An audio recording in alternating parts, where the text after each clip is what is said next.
London में बहुत सारे वैज्ञानिकों के बीच में एक भारतीय वैज्ञानिक इस चीज को सिद्ध करना चाहता था कि धातुओं में भी प्राण होते हैं। इसके लिए उसने आयरन की रोड ली, उसे तार से लपेटा और तार के लास्ट में एक निब लगाई, उसे ग्राफ पे लटका दिया। अब प्लान ये था कि उसके ऊपर वो एसिड गिराएंगे जिससे धातु थर-थर कांपेगा और वो ग्राफ में दिखेगा। अब जो बोतल उन्हें पकड़ाई गई थी, जैसे ही उन्होंने वो बोतल उड़ेली, धातु पे कोई फर्क ही नहीं पड़ा। सारे वैज्ञानिक हंसने लगे कि ये पॉसिबल थोड़ी है, धातु में प्राण कहां होते हैं। तो उसके बाद उन्होंने वो बोतल उठाई और वो गट-गट करके पी गए, क्योंकि उन्हें पता था कि किसी ने धोखे से एसिड को बदल दिया गया है। बाद में पियोन ने माफी मांगी और उन्हें ओरिजिनल एसिड की बोतल दी गई और बाद में उन्होंने वो एसिड धातु पे गिराया और वो सारा प्रभाव ग्राफ पे दिखा और ये सिद्ध हो गया कि धातु में भी प्राण होता है। जी हां, मैं बात कर रहा हूं जगदीश चंद्र बसु की और ये बात है 1911 की। बात अजीब है लेकिन सच है। एक बार विवेकानंद बनारस में एक मंदिर से बाहर आ रहे थे, तो बाहर बैठे कुछ बंदरों ने विवेकानंद को चारों तरफ से घेर लिया, जिससे विवेकानंद थोड़े घबरा गए और भागना शुरू कर दिया। तो जब वो भाग रहे थे तो बंदर उनके पीछे और पड़ गए, वो और भागने लगे, बंदर और पीछे भागने लगे। ये सब दृश्य एक मोंक बाहर खड़ा हुआ देख रहा था। उन्होंने विवेकानंद को कहा, रुक जाओ और इन बंदरों का सामना करो। तो जैसे ही उस मोंक की बात सुनी, विवेकानंद वहीं रुक गए, पलटे और उन बंदरों का सामना करना शुरू कर दिया। जैसे ही उन्होंने उसका सामना किया तो बंदर धूम दबा के भाग गए। यहां पर विवेकानंद ने अपनी जिंदगी का सबसे बड़ा लेसन सीखा। उन्होंने ये सीखा कि जिंदगी में कभी विपत्तियां आए तो भागो मत, पलट के उनका सामना करो, तभी जिंदगी में आप परिपक्व हो पाओगे। एक गांव में गोलियत नाम का एक विशालकाय राक्षस था। गांव वाले इतना डरते थे कि दिन में भी उसके नाम की दहशत थी। एक बार उस गांव में 17 साल का डेविड नाम का लड़का आया। उसने गांव वालों से पूछा कि तुम इस राक्षस को मार क्यों नहीं देते। तो गांव वालों ने जवाब दिया कि उसका शरीर देखा है, इतना विशालकाय राक्षस है, इसे मारना हमारे बस की बात नहीं है। तो डेविड ने जो जवाब दिया वहां आप लोगों को सुनना चाहिए। डेविड ने कहा कि हकीकत यह नहीं है कि वो विशालकाय है इसलिए हम उसे मार नहीं सकते, जबकि हकीकत यह है कि जब हम उस पे निशाना लगाएंगे तो हमारा एक भी निशाना चूकेगा नहीं, क्योंकि उसका शरीर विशालकाय है।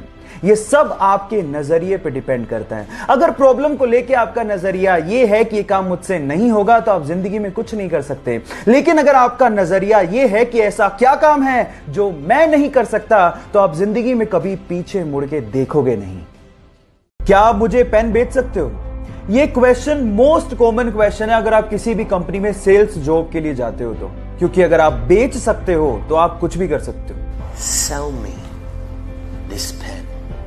मैं आज आप लोगों को इस मोस्ट कॉमन क्वेश्चन का आंसर बताता हूं। ऐसे एक इंटरव्यू में एक बंदे से पूछा कि क्या आप मुझे पेन बेच सकते हो, तो उसने पेन लिया और उस बंदे को थोड़ी देर बाद कहा कि सर ये फॉर्म भर दीजिए, ये लकी ड्रॉ का फॉर्म है और अगर आप इसे भरेंगे तो आप 1 लाख रुपए की लॉटरी जीत सकते हैं। तो उसने कहा बिल्कुल भरूंगा, लेकिन मेरे पास पेन नहीं है। तो उसने कहा ये लीजिए सर पेन, 10 रुपए का है सर, भरिए, may be you can win 1 lakh रुपए लॉटरी। उसने तुरंत खरीद लिया। Now the moral of the story is, अगर आपको कोई चीज बेचनी है तो आपको उसके लिए जरूरत पैदा करनी पड़ेगी, और अगर आपने जरूरत पैदा कर दी तो वो चीज अपने आप बिक जाएगी। Got it? एक बंदा पुलिस स्टेशन में अपने बेल पेपर पे साइन करने के बाद भागते हुए एक ब्रोकरेज फर्म में पहुंचा, जहां पर आधे घंटे बाद उसका इंटरव्यू था। पुलिस उसे इसलिए पकड़ के लेकर गई थी क्योंकि वो पार्किंग टिकट्स के पैसे नहीं दे पाया था। अब क्योंकि आधे घंटे बाद ही उसका इंटरव्यू था तो वो कपड़े भी चेंज नहीं कर पाया। कपड़ों पे पेंट लगे हुए थे और बहुत ही गंदे थे।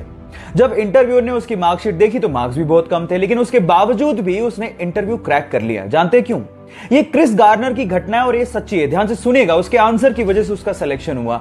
उसने कहा कि सर मैं इस तरह का पर्सन हूं कि अगर मैं किसी चीज का आंसर नहीं जानता होऊंगा तो मैं आपसे कहूंगा कि मैं नहीं जानता हूं, लेकिन मैं ये जरूर जानता हूं कि उसका आंसर ढूंढना कैसे।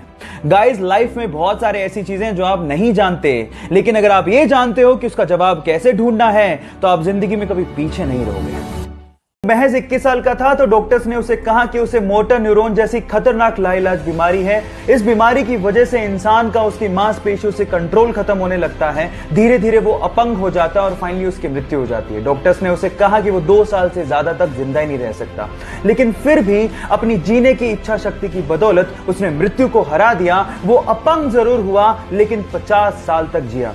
इस बीमारी की वजह से उसके हाथ पैर कुछ भी काम नहीं करते थे, लेकिन उसका दिमाग अभी भी जिंदा था और अपने स्पीच सिंथेसाइजर के थ्रू उसने बहुत सारी बुक्स लिखी, जिसमें से एक बुक थी the brief history of time, और उसने रिकॉर्ड्स की झड़ी लगा दी। पूरी दुनिया में 1 करोड़ से ज्यादा प्रतियां बिकी। Yes, I am talking about Stephen Hawkings, जिनका कहना है कि लाइफ में बहुत सारी कठिनाइयां होंगी, लेकिन फिर भी आप कुछ ना कुछ कर सकते हो और सफल हो सकते हो। जब अब्राहम लिंकन अमेरिका के राष्ट्रपति बने तो उन्होंने अपने कैबिनेट में एक ऐसे व्यक्ति को रक्षा मंत्री बना लिया जो हमेशा उनकी निंदा किया करता था। अब लोगों ने सवाल पूछा कि ऐसे व्यक्ति को जो हमेशा आपकी आलोचना करता है, इतना बड़ा पद देने का क्या लाभ? तो अब्राहम लिंकन ने जो जवाब दिया वो आप लोगों को सुनना चाहिए। उन्होंने कहा कि यह व्यक्ति सक्षम है, उसमें प्रशासनिक क्षमताएं हैं और वो इस क्षेत्र का विशेषज्ञ है। मैं मानता हूं कि उसने मेरी बहुत जगह पे आलोचनाएं की हैं, लेकिन देश के विकास के लिए मुझे उसकी जरूरत है और मैं ऐसे व्यक्ति को खो नहीं सकता। गाइस, जो अपने हित से ज्यादा देश के हित को तवज्जो देता हो, लीडर वही है।